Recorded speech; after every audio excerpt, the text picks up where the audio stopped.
निनंद सहा परमित पद विंद पव नमियो सिद्ध शुभा गुरुवेश गपति रुई गपति ज्ञान सहकार तारण तरण समर्थ मुनि गुरु संसार निवार धर्म जो जिनवरहि अर्थति अर्थ जो भय विनाश भव जो मम ज्ञान परलो। देव को, गुरु को, धर्म को, साक्षी को बारंबार नमस्कार। अर्क ध्रुव समो शरण उत्पन्न जयवन अर्क ध्रुव समो शरण उत्पन्न जयवंत अर्क ध्रुव समो शरण उत्पन्न जयवंत अर्क ध्रुव समो शरण उत्पन्न जयवंत अर्क ध्रुव समो शरण उत्पन्न जयवंत अर्क ध्रुव समो शरण उत्पन्न जयवंत अर्क ध्रुव समो शरण उत्पन्न जयवंत अर्क ध्रुव समो शरण उत्पन्न जयवंत अर्क ध्रुव समो शरण उत्पन्न जयवंत।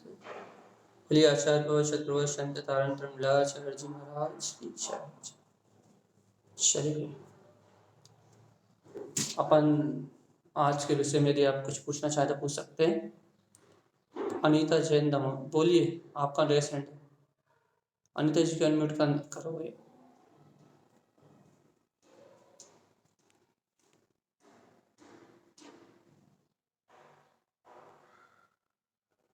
चलिए रेस हैंड चला गया, ठीक।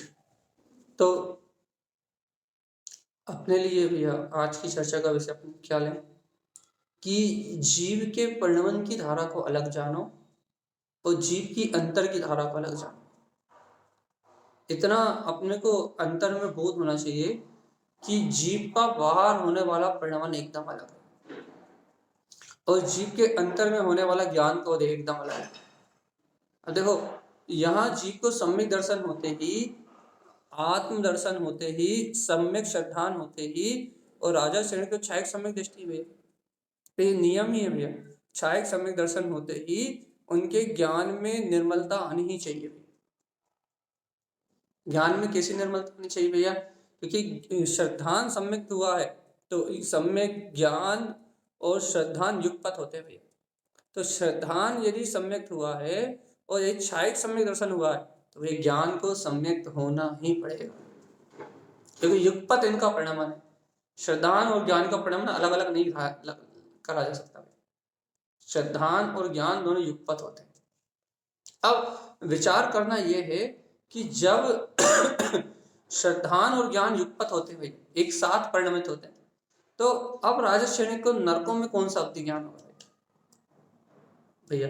अब तो भैया, क्योंकि नरकों में तो कुअवधि ज्ञान होता है, ऐसा नहीं हमने सुना भैया कि नरकों में जो जीवों को ज्ञान है वो कुअवधि ज्ञान। तो कुअवधि ज्ञान किन्हें है? ये कुअवधि ज्ञान मिथ्या दृष्टि जीवों का भाई, जो मिथ्या संहित होते हैं जीव उनको ही कुअवधि होता है। सम्यक संहित जीवों को कुअवधि नहीं पाएगा। लेकिन भैया ये नरकों में मार काट कैसे होगी भैया? फिर सम्यक मति, सम्यक शुद्ध ज्ञान होगा तो आत्मचिंतन होना चाहिए, तत्व चिंतन होना चाहिए, अंतर में मन लगना चाहिए भैया, स्वभाव की डुबकी लगना चाहिए। लेकिन बाहर में मार काट ये सब होगा भैया। भैया अब क्या करें? वर्तमान कर्म धारा है, पर्याय है, तो पर्याय में भाव प्रत्यय आदि जो ज्ञान रहेगा वो भाव प्रत्यय ज्ञान आदि के कारण से अपने जो कर्मों के भोग हैं वो दिखाई देंगे भैया। जिन जीवों से जो परिणति बनी हुई है उन परिणामों का फल तो भुगतना पड़ेगा भैया। लेकिन अंतर में जो प्रतीति है स्वभाव की, अंतर समरस घटाघटी, उस ज्ञान अमृत का रसपान होता रहेगा कि ये सब मेरी चेतना से भिन्न है। देखो यही तो ज्ञानी का अपना पुरुषार्थ है। ज्ञानी का अपना पुरुषार्थ क्या है कि ज्ञानी इन कर्मों की धाराओं से अपनी चेतना को एकदम अलग देखता है।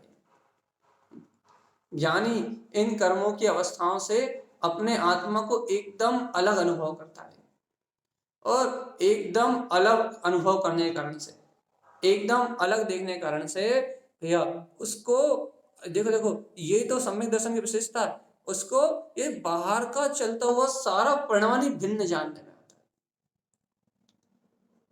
देखो ज्ञान की अंतर की बात, ज्ञानी के अंतर की बात कि ज्ञानी के अंतर में अपने अंतर स्वभाव का प्रकाश रखता है, और ये संसार की सारी अवस्थाओं से भिन्न जानने में आती है।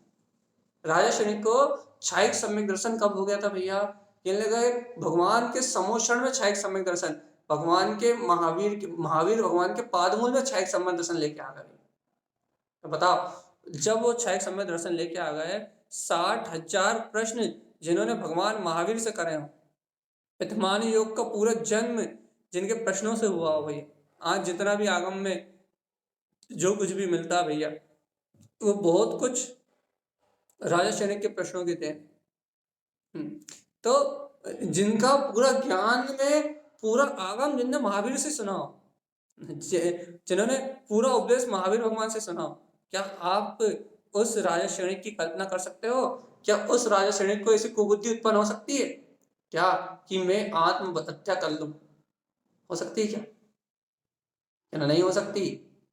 जो 3 काल के समस्त त्रिलोकीनाथ भगवान महावीर से 3 काल के समस्त ज्ञानियों की चर्चा सुन रहा हो, जो समस्त महापुरुषों के जीवन की कहानी जिसने सुन रखी हो, जो हर परिणाम का फल जानता हो, तो ऐसे परिणाम करेंगे तो यहाँ जाना पड़ेगा। जो ये खुद जानता हो कि मेरे इन परिणाम से मेरी नरक गति मुझे जाना है, तो ये जानता हो कि आगामी भाव में इसके बाद में तीर्थंकर होना है, तो ये जानता हो कि मैं स्वयं छायिक सम्यक दृष्टि हूँ, तीर्थंकर कर्म प्रकृति का बंध है मुझे, क्या उस जीव को भी आत्महत्या के परिणाम होंगे? ये कर्मों की लीला। या ऐसे जीव को भी अंतर सम्यक मति ज्ञान आत्मचिंतन होने के बाद भी जिस समय कर्म की धारा आएगी उस समय उसकी बुद्धि उस समय उसकी बुद्धि वैसी परिणमित हो जाएगी, उसके परिणाम वैसे हो जाएंगे, और उसके शरीर का परिणमन भी वैसे हो जाएगा। तो अब क्या उसे कुबुद्धि नहीं कहोगे भैया? जितनी देर परिणमन है उसका, कितनी देर परिणमन है, जितनी देर आत्महत्या करने रूप परिणमन है उतनी देर कुबुद्धि है, बस वही परिणमन की अपेक्षा से। क्योंकि वैसे परिणाम आए, अब परिणाम आए तो किसने करे? जीव ने करे। जीव को कर्ता मानोगे आप? मान नहीं पड़ेगा भैया। अब जीव को कर्ता मानोगे तो बस उतनी समय की जो परिणमन की धारा आई, उतनी देर का जो क्या बोलते हैं विकारी परिणाम आया, उतनी देर के विकार परिणाम का कर्ता मान लो, बुद्धि का मान लो, और नर्क जाएगा भैया वो जीव। और नर्क में क्या होगा भैया? भाव प्रत्यय अवधि ज्ञान होगा भैया, गुण प्रत्यय तो हो नहीं सकता, गुण प्रत्यय तो साधुओं को होता है। तो महा कौन सा ज्ञान होगा भैया? भाव प्रत्यय अवधि ज्ञान होगा भैया। तो भाव प्रत्यय अवधि ज्ञान से क्या करेगा वो जीव? भाव प्रत्यय अवधि ज्ञान से अपने पूर्व भाव के बेरी जिनके साथ कर्मों का लेना देना, अब बेरी तो कोई नहीं है अंतर में उनका, कर्म ही बेरी है, बस कर्म ही फल चखाएंगे। उन्होंने तो जान लिया कि शरीर आदि से भिन्न में आत्मा, वो तो राजा सैनिक है भैया, सैनिक का जीव है वो तो जानता है अंतर आत्म रस को। और भैया आत्म छायिक सम्यक दृष्टि है तो अपनी स्वानुभूति का रस भी चख रहा है, और नरक में स्वानुभूति का रस चख रहा है, और तो और प्रतीति आत्मा की बनी हुई है भैया कि मैं इससे भिन्न हूँ। तो भैया क्या आप ऐसे राजा सैनिक को वो क्या बोलते हैं भाव प्रत्यय अवधि ज्ञान बाहर में लाड़कियों से लड़ने का निमित्त नहीं बनेगा भैया? कर्म बंधे हैं तो कोई नहीं काट सकता, वो तो निमित्त बनेगा ही बनेगा। अन्य जीव पूजा पहुंचाएंगे ही पहुंचाएंगे, मार काट होगी ही होगी। भगवान जी फिर सम्यक ज्ञान किस क्या काम में आया? सम्यक ज्ञान सिर्फ इस काम में आएगा कि वो पीड़ा से भिन्नता का अनुभव कराएगा बस। और भैया अति से तीर्थंकर कर्म की प्रकृति बनी है, 6 महीना पहले 10,000 वर्ष होने के 6 माह पहले परकोटे खिंच जाएंगे, देवता रक्षा करने के लिए उपस्थित हो जाएंगे, चारों तरफ दीवार खड़ी हो जाएगी, परम शांत समाधि में डूब जाएंगे, और माँ से सीधे 6 करके माता के गर्भ में 16 स्वप्न देते हुए अपनी माता के घर में जाके अवतरित होंगे और जगत के नाथ त्रिलोकीनाथ चौथे काल में पहले तीर्थंकर बन के जन्म लेंगे। ये अतिशय घटेगा भगवान आत्मा, ये अतिशय घटेगा। किसके साथ घटेगा? जिसने आत्महत्या करी थी और जो नरकों में था उसके साथ घटेगा। विश्वास करना मुश्किल हो जाएगा भगवान जी कि जो आत्महत्या कर रहा है और जो नरकों में निवास कर रहा है उसके जीवन में यह अतिशय घटेगा कि वो 16 स्वप्न से उपलब्ध होगा, अर्थात 16 स्वप्न देखे उपलब्ध होगा।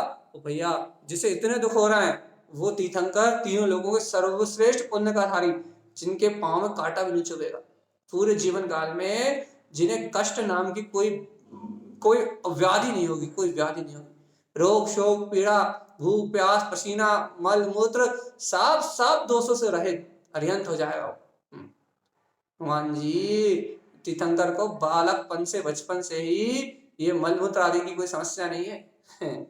उनकी वज्रअग्नि जठराग्नि इतनी सक्षम है भगवान आत्मा। तीर्थंकर की बात ही अलग है। तो क्या कह रहे हैं भगवान जी? ये अतिशय है भगवान जी।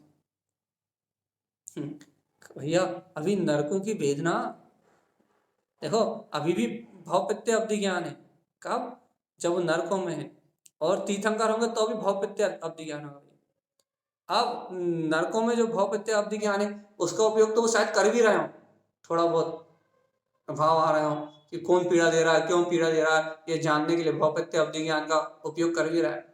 लेकिन जो तीर्थंकर भाव में जो भवपित्य अवधि ज्ञान होगा उसको छुएंगे भी नहीं।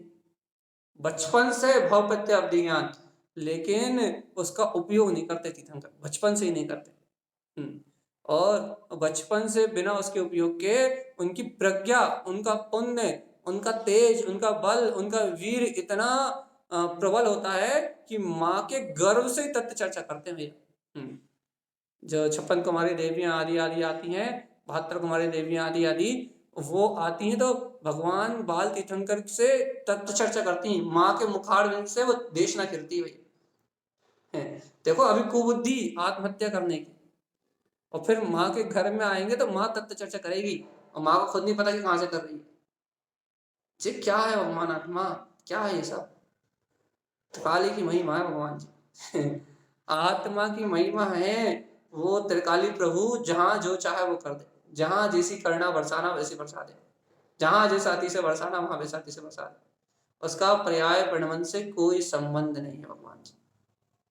इस हिसाब से कहते हैं आप ये तत्व चर्चा सुन रहे हो, सामान्य पुरुषार्थ नहीं है भगवान जी। इस त्रिकाली की महिमा को सुन रहे हो, इस त्रिकाली प्रभु के गुणगान को सुन रहे हो, इस त्रिकाली प्रभु के अतिशय को सुन रहे हो भैया। इसकी महिमा ही अलौकिक है, दिव्य है, अतुलित है, अनंत अनंत प्रकाश में। इसलिए इस त्रिकाली प्रभु का कोई और छोड़ नहीं है। तो क्या करना है भगवान जी? इस आनंद स्वरूप में रमना है बस। याद रखना भगवान जी, कुछ भी हो जाए, ना कोई सल, ना कोई शंका, ना कोई चिंता और ना कोई भय, सावधान होके अपने इस वितराग तत्व के आनंद में रहो। अरे घुमाची फूलना सुन रहा है, नहीं सुन रहा है भगवान आत्मा? सो तो नहीं रहा है कहीं? सभी भी बढ़िया आनंद से सुनो फूलनाओं के अर्थ। तारा स्वामी ने क्या सटीक मार्ग दिया है। हो ज्ञानी तू चाहे ले निश्चय तकीरा। ज्ञानी तुझे चाहे ना हो तो अपने चैतन्य हीरा को चाह ले भैया। हो ज्ञानी तू चाहे ले निज वेदक हीरा। अरे चाहे ना करने योग्य यदि कोई है तो अपने अंतर आत्मा का वेदक वेदन है। अरे चाहना है तो अंतर आत्मा के वेदन को चाह। जीवात्मा क्या कर्म कसाय के वेदन को चाह रहा है। ज्ञानी चाहत करना है तो अपने सूक्ष्म अतीन्द्रिय स्वभाव को चाहत कर। एक भी गाथा का अर्थ मत छोड़ना भगवान। जितनी भी फूलना हो पाए दमों में जब तक हम हैं, सुबह शाम एक भी फूलना ना छोड़ना। क्यों? फूलना मतलब अपने अंतर रोम रोम में आनंद का अतिशय भैया। कल भी श्रावक का जो स्वरूप गुरु माई ने बताया, उत्तम पात्र का, गुरुदेव की फूलनाओं में बहुत सूक्ष्म रहस्य है। इसलिए बार बार अपने को भगवान महावीर के समोषण की वाणी, जैसे राजा शरीक को साक्षात तीर्थंकर से मिली थी, वैसे ही अपने को भगवान महावीर के समोषण की जो वाणी का सार है वो अपने को तारण स्वामी से मिल रहा है। और यदि ये सार अपने जीवन में चला गया तो भैया आगामी भाव में अपनी कोई सी भी गति बने, सुनो सोने का चीज अच्छे से ध्यान से, आगामी भाव में कोई सी भी गति हो अपनी, अपन पंचम काल जन्म लिया ना, तो आगामी भाव में अपन कोई सी भी गति में चले जाएं, कोई सी भी पर्याय में चले जाएं, कहीं भी परिभ्रमण कर ले भैया, लेकिन क्या होगा भैया, अपने को ये जो देश ना अपने अंदर जा रही है, ये जो भगवान के अमृत में वचन अपने हृदय में जा रहे हैं भैया, इन वचनों का अति से अपने जीवन में भिन्नता का बोध कराएगा भगवान, समझे। नरकों में भी आपको क्या रहेगा भैया, आपके चैतन्य की सहज अनुभूति रहेगी। सहज अनुभूति रहेगी कब, जब ये अमृत आप सहजता में पी जाओगे। जब और भगवान आत्मा यदि ये अमृत अपन ना पिए तो भगवान जी इस संसार भव भ्रमण से पार लगाने वाला कोई नहीं। अपन राजा सैनिक का इतना अच्छा उदाहरण देखते हैं भैया रावण का उदाहरण देखो आप, तो राजा सैनिक तो धर्मात्मा है, तीर्थंकर होंगे, खैर रावण भी धर्मात्मा, वो भी तीर्थंकर होगा जिन्हें अपन पापी समझते हैं वो सब महापुरुष हैं भगवान जी किसका नाम ले, लक्ष्मण भी धर्मात्मा है, तीर्थंकर होगा। क्या करो अब, सब मोक्षगामी जीव हैं, इनका क्या करें। आज तीसरे नरक में जन्म मरण कर रहे हैं, अपने को दिख रहा है जन्म मरण करते हुए, और कल भैया देखते ही देखते ही देखते सब अरिहंत हो जाएंगे, सर्वज्ञ हो जाएंगे, जनेन्द्र हो जाएंगे, तीर्थंकर हो जाएंगे, सबका परिणाम बदला जाएगा भाई, सब परम केवल ज्ञान की रिद्धि से संयुक्त हो जाएंगे, सब उस परम आनंद को सहज अनुभूति में ले लेंगे। भगवान जी ये इतनी सहजता है उनके अंतर में, लेकिन भगवान जी ये कैसे संभव होगा भैया, ये आत्मज्ञान के बल पे संभव है, ये आत्मज्ञान के बल पे संभव है। आत्मज्ञानी जीव का बाहर का परिणमन एकदम अलग होता है, एकदम अलग दिखाई देता है भैया, और उसके अंतर की दशा एकदम अलग होती है। तो भैया लेकिन हमने तो ज्ञानी जीवों को देखा है कि भैया महावृत्तियों के रूप में भी देखा है, अणुवृत्तियों के रूप में भी देखा है, वृत्तियों के रूप में भी देखा भैया, ये इनका परिणाम एक जैसा तो दिखाई देता। ये ज्ञानी नहीं, ये महाज्ञानी, ये चारित्र चक्रवर्ती जिनके अंतर और बाहर की दशा एक जैसी है। ये जो अपन जिनका परिणाम की बात कर रहे हैं ना, साधु भावलिंगी मुनिराज या वे श्रावक जो पूर्व से ही पुण्य का उदय लेके आए, वैराग्य के संस्कार लेके आए, जिनके जीवन में पुण्य का उदय है, तो ये कौन है भैया, ये चारित्र चक्रवर्ती हैं, ये रत्नत्रय, ये भावलिंगी मुनिराज रत्नत्रय की शक्ति के धारी हैं, ये सम्यक दर्शन ज्ञान और चारित्र तीनों से युक्त है। तो भैया इनकी मन वचन काया की धारा एक जैसी चलती है। याद रखना, जो चारित्र चक्रवर्ती संयमी साधु होते हैं, साधक होते हैं, उनकी मन वचन काया की धारा एक जैसी होती है भैया। क्यों? क्योंकि चारित्र चक्रवर्ती, और चारित्र चक्रवर्तियों में मायाचार नहीं होता, और मायाचार ना होने के कारण से उनकी संयम की धारा होने से उनकी मन वचन काया की धारा एक रूप परिणमित होती है। लेकिन भैया अज्ञानी पापी जीवों क्या होता है, हम अपने आप को अज्ञानी पापी मानते हैं, भगवान जी है ही और कोई बात ही नहीं है। तो अज्ञानी पापी जीवों को क्या होता है भैया, ये अपन जो इंद्रिय विषयों में धुत है, क्या बोलते हैं, पुत्र परिवार के बीच में ही अच्छा लग रहा है, समाज संप्रदाय की क्रिया में ही मनोरंजन हो रहा है, इन जीवों को क्या होता है भैया, इन जीवों को यदि सम्यक हो जाए, सच्चा श्रद्धान हो जाए, तो इनकी ज्ञान की धारा अलग होती है और इनकी बाहर की धारा अलग होती है, राग में दिखाई देती है। जैसे आप लोग अपना अवलोकन करते हो भैया, इतनी आत्मा की चर्चा हमने 4 बार सुनते हैं भैया, हमें लेकिन परिणाम तो वही आते ना। अब पहले रुचि बहन का प्रश्न था, यदि अभी जुड़ी हो तो, क्या प्रश्न था, क्या कि भैया इतना सब जानने के बाद मन की धारा तो बिल्कुल ही अलग है, अर्थात मन तो दुकान के विकल्प, घर के विकल्प, इसने ऐसा कह दिया, उसने भी ऐसा कह दिया, मन तो इन विकल्पों को छोड़ता ही नहीं, मन तो इन विकल्पों को पकड़ता ही है। और भैया मन अकेला नहीं, मन पकड़ता है तो मन के साथ हम बहते ही हैं। मन की अकेली गलती कह के छोड़ देते हैं, लेकिन मन के साथ बहते तो हम ही हैं, मन के साथ मनोरंजन तो हम ही करते हैं, मन के साथ डूबते तो हम ही हैं, हमें अपनी गलती दिखाई देती नहीं है, मन कह के हम तो बच जाते हैं वहां से। भगवान जी यही तो, इसी को तो प्रमाद कहते हैं, इसी को तो कहते हैं सिर्फ तत्व की श्रद्धा हुई है। अभी भैया अभी व्रति नहीं हुए तो सम्यक ज्ञान का वैसा उज्जवल प्रकाश भी नहीं हुआ, और महाव्रति अभी 2 चौकड़ी 3 चौकड़ी कसाय का अभाव नहीं हुआ, तो अभी आसक्ति भी जैसी की तैसी, इसलिए तो पापी कहने बैठाने लगता। पापी कौन भैया, जो 5 पापों में अनुरक्ति रखे, एक देश व्रती ना हो, सर्वदेश महाव्रती ना हो, वो पापी। पापी कोई डाकू चोर को थोड़ी कहते, डाकू चोर तो की तो बात ही नहीं है यहाँ। तो यहाँ बात किसकी है, यहाँ तो 5 पापों का त्याग ना करने वाले को पापी कहते हैं। संसार में 5 पाप जिसको रुचिकर है वो पापी। तो अपने को 5 पापों की रुचि है, पापी। तो अर्थात 5 पापों की रुचि मतलब संयम को ना ग्रहण करने का भाव। अच्छा बताओ, कितने लोग महाव्रती होना चाहते हैं यहाँ? भैया हम तो स्त्री पर्याय में, पुरुष पर्याय के तो यहाँ 2-3 ही लोग हैं। तो कहना भैया कितने लोग पंचम स्थान अर्जी का व्रत लेना चाहते हैं? कहना भैया अर्जी का व्रत तो दूर, प्रतिमाएं और अणुव्रत लेने की भावना नहीं। तो इसका मतलब क्या है, पाप की रुचि तभी तो भावना नहीं, सम्यक दर्शन का सहकार नहीं तभी तो ये भावना नहीं। तो ये भावना नहीं, इसका मतलब कौन है अपन? पापी, पाप की रुचि रखने वाले।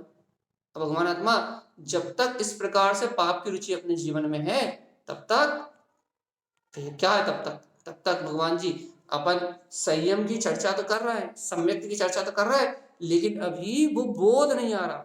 भैया हमारी कर्म धारा ऐसी है, हम तो छूटना चाहते हैं, निकलना चाहते हैं, लेकिन हम निकल नहीं पा रहे। हमारी कर्म धारा ऐसे, ये कर्म धारा का नाम ही तो पामरता है। और कर्म धारा ऐसी क्यों है? क्योंकि अपन ने बांधी है। अपन उस कर्म धारा से बाहर क्यों नहीं निकल पा रहा है? जो कर्म धारा अपन ने बांधी उससे अपन बाहर क्यों नहीं निकल पा रहा है? क्योंकि अपना पुरुषार्थ नहीं जाग रहा। और पुरुषार्थ नहीं जाग रहा अपना उतना तीव्र, अपन उस मोह के बंधन को नहीं तोड़ पा रहे। अपने को जिम्मेदारी लग रही है कि हमारे मेरे बच्चों को क्या होगा, एक कर्तव्य का भाव है। और ये कर्तव्य का भाव क्यों है? क्योंकि अपनी वर्तमान भूमिका में अपने वहां फंसे हुए हैं। तो क्या होगा भैया इससे, अपन वर्तमान भूमिका में फंसे हुए हैं, ये अपना कर्तव्य का भाव, इससे क्या हो रहा है, इससे क्या हो रहा है, अपन बुद्धिपूर्वक उस अज्ञान भाव में फंसे हुए। और बुद्धिपूर्वक उस अज्ञान भाव में फंसे होने के कारण से क्या हो रहा है, अब अपन सोचें भैया यदि आपको मान लो अणुव्रत लेने का भाव भी आ जाए तो साथ में विकल्प आ जाएगा, अरे समाज में कितनी अव्यवस्था है, आजकल कोई किसी को नहीं पूछ रहा, अरे हम अणुव्रत ले भी लेंगे हमारे बच्चों की शादी कौन करेगा, अरे हम अणुव्रत ले भी लेंगे, अरे भैया घर में बेसिक कितने काम है और कौन शोधबीन करेगा। ये बहुत सारे विकल्प आने लगेंगे।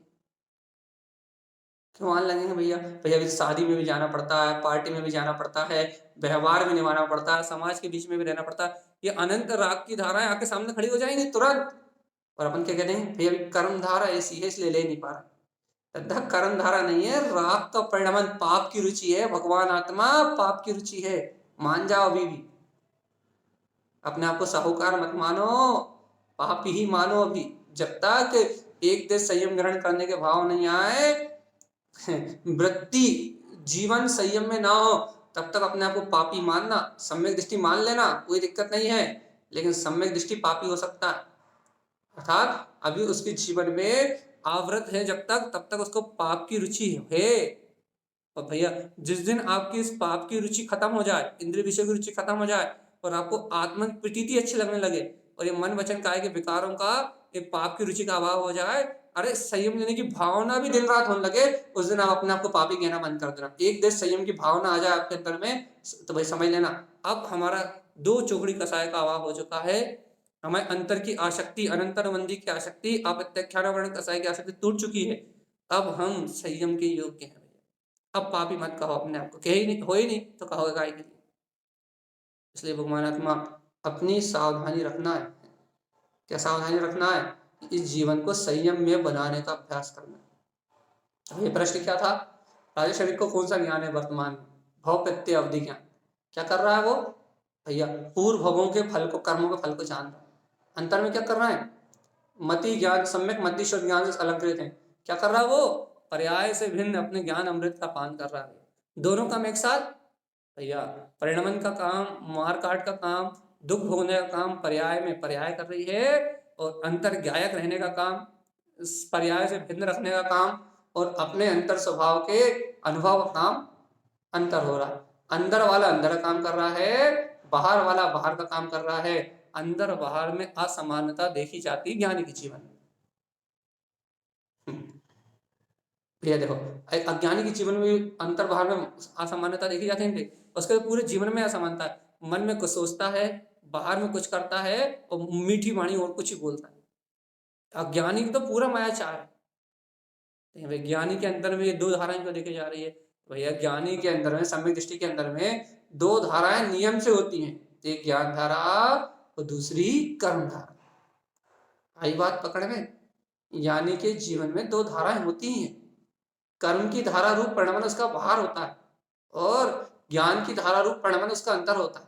इसलिए कहते हैं सम्यक दृष्टि की ये रीत मोहे लागे अटापटी, बाहर नारकी कृत दुख भोगत, नारकियों के द्वारा करे हुए दुष्कृतों को भोगता है। और अंतर समरस कटाकटी, अंतर में समता भाव रूपी रस का पान करता है। छे क्या है? ये दो धाराएं हैं। कौन सी दो धाराएं? एक कर्म की धारा, दूसरी ज्ञान की धारा। अंदर की धारा अंदर और बाहर की धारा बाहर। कोई का हिसाब कोई चुकता नहीं करेगा। इसलिए कहते हैं जो पाप अपन दिन रात कर रहे हैं, जो राग द्वेष अपन दिन रात कर रहे हैं, उनका फल भोगना ही पड़ेगा भगवान जी।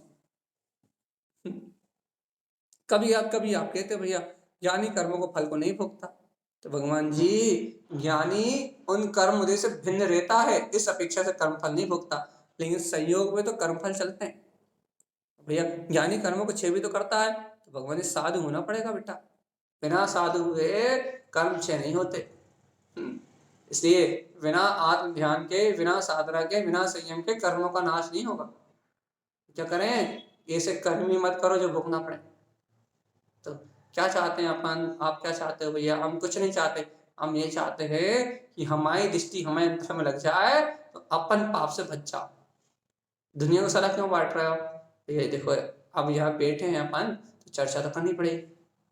इसलिए इसलिए चर्चा का विषय चर्चा तक है बस। क्या कि अपनी दृष्टि इन परभाव से हटे तो कल्याण बने। काम